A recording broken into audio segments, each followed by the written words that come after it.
Hello everyone, a very warm welcome to you all. In this video, we are going to discuss about the EGMs, that is Extraordinary General Meetings, which are covered under Section 100 of Companies Act 2013. Extraordinary General Meeting. First of all, the applicability. तो companies act 2013 के according सभी companies यानी कि private, public, government companies EGM कोई भी company conduct करवा सकती है। टाइम पीरियड कब कंडक्ट करवा सकती है?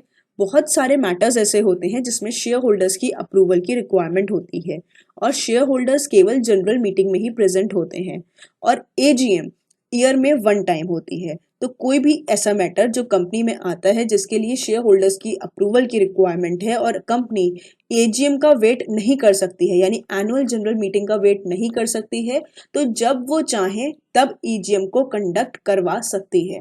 शेयर होल्डर्स को नोटिस भेज के शेयर होल्डर्स को इनवाइट किया जाता है उस मीटिंग में और ईजीएम कंडक्ट हो सकती है।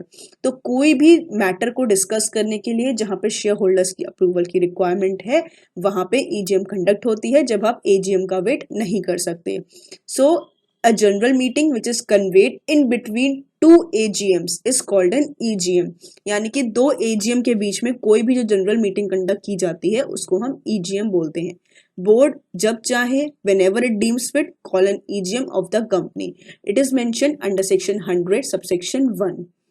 Now time, date and place for holding an EGM.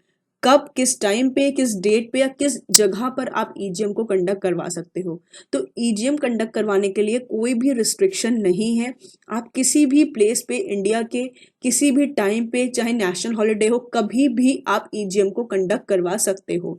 However ईजीएम्स के लिए एक एक्सेप्शन है, दैट इज जो होली ओन्ड सब्सिडरीज होती हैं और ऐसी होली ओन्ड सब्सिडरी कंपनी की जिसकी जो होल्डिंग कंपनी है वो इंडिया से आउटसाइड है, मतलब आउटसाइड इंडिया है, वैसी कंपनीज उनकी ईजीएम इंडिया से बाहर भी कंडक्ट हो सकती हैं। But other than those companies जिनकी होली ओन सब्सिडरी इंडिया में है या इंडिया से बाहर नहीं है, वो कंपनीज पे वो इंडिया में कहीं भी करवा सकती हैं। इंडिया में उनको कहीं पे भी करवाने की रिस्ट्रिक्शन नहीं है, मीन्स वो कहीं पे भी चाहे रजिस्टर्ड ऑफिस में या एनी प्लेस करवा सकती हैं। Now there are three situations in which an EGM can be called.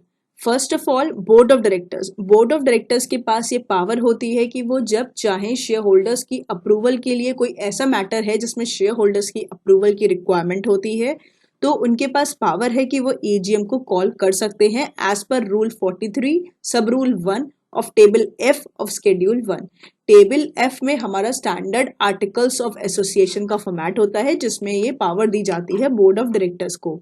इसी के साथ सब रूल 2 में सेक्शन रूल 43 सब रूल 2 में ये भी मेंशन होता है कि अगर कोरम को पूरा करने के लिए नंबर ऑफ डायरेक्टर्स सफिशिएंट नहीं है इंडिया में तो कोई भी एक डायरेक्टर या फिर कोई भी दो शेयर होल्डर्स ईजीएम को कॉल कर सकते हैं।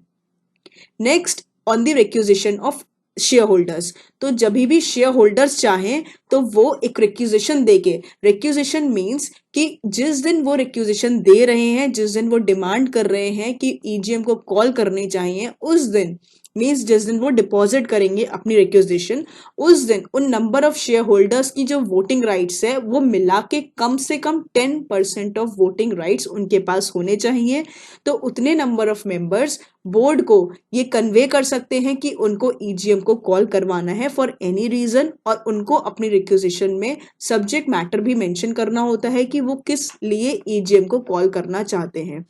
देन बोर्ड ऑफ डायरेक्टर्स को ईजीएम बुलानी होगी within maximum 45 days on the date of receipt of the requisition. जब भी उनको रिक्विजिशन रिसीव होगा उसके विद इन 45 डेज के अंदर बोर्ड ऑफ डायरेक्टर्स को ईजीएम कन्वे करवाना होता है as per section 100 subsection 2। Now अगर board of directors fails to convene the requisition EGM तो जो रिक्विजिशनिस्ट हैं जिन्होंने मीटिंग को कॉल करना चाहा था वो खुद से ईजीएम कॉल कर सकते हैं within maximum 3 months of the date of receipt of the requisition. जब भी उनको रिक्विजिशन रिसीव हुआ है बोर्ड ऑफ डायरेक्टर्स को और board of directors EGM call नहीं कर पा रहे हैं ड्यू टू एनी रीजन, तो अंडर सेक्शन 100 सबसेक्शन 4 उन रिक्विजिशनिस्ट मेंबर्स के पास पावर्स होती है कि वो ईजीएम को कॉल कर सकते हैं।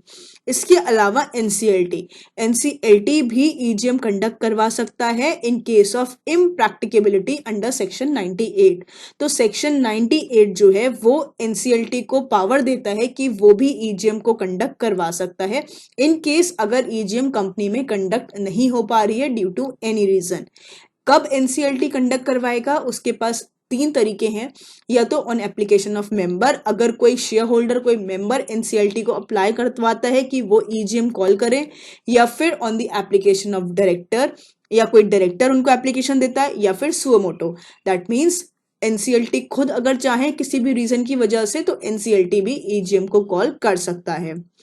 ये जो ईजीएम कंडक्ट होगी वो कहीं पे भी हो सकती है, at any place anywhere in India including national holiday. किसी भी दिन हो सकती है, चाहे उस दिन नेशनल हॉलिडे ही क्यों ना हो।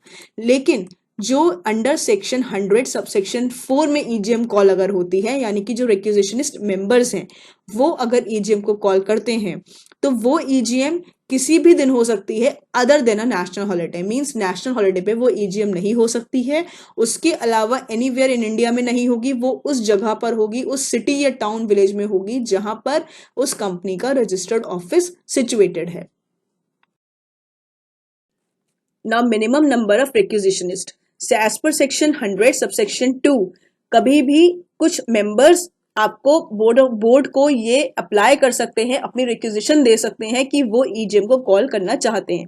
वो रिक्विजिशनिस्ट कौन होंगे? वो मेंबर्स होंगे जिन्होंने at least 1/10 of the total voting power at the date of deposit of the requisition in regard to the matter for which the requisition is submitted. तो जिस दिन वो रिक्विजिशन दे रहे हैं उस दिन उन मेंबर्स पे एटलीस्ट 1/10 वोटिंग पावर होनी चाहिए कंपनी की, उस वही मेंबर्स जो है रिक्विजिशन दे सकते हैं। इसके अलावा essentials of a valid requisition, कब कोई रिक्विजिशन को वैलिड माना जाएगा, it is covered under section 100 subsection 3 कि requisition shall set out the matters for which the meeting is to be called. जिस भी मैटर के लिए मीटिंग कॉल की जा रही है वो मैटर उसमें होना चाहिए, वो मैटर रिक्विजिशनिस्ट के थ्रू साइन होना चाहिए and it shall be deposited at the registered office of the company. Thank you so much. I hope it is clear. Stay connected and keep learning.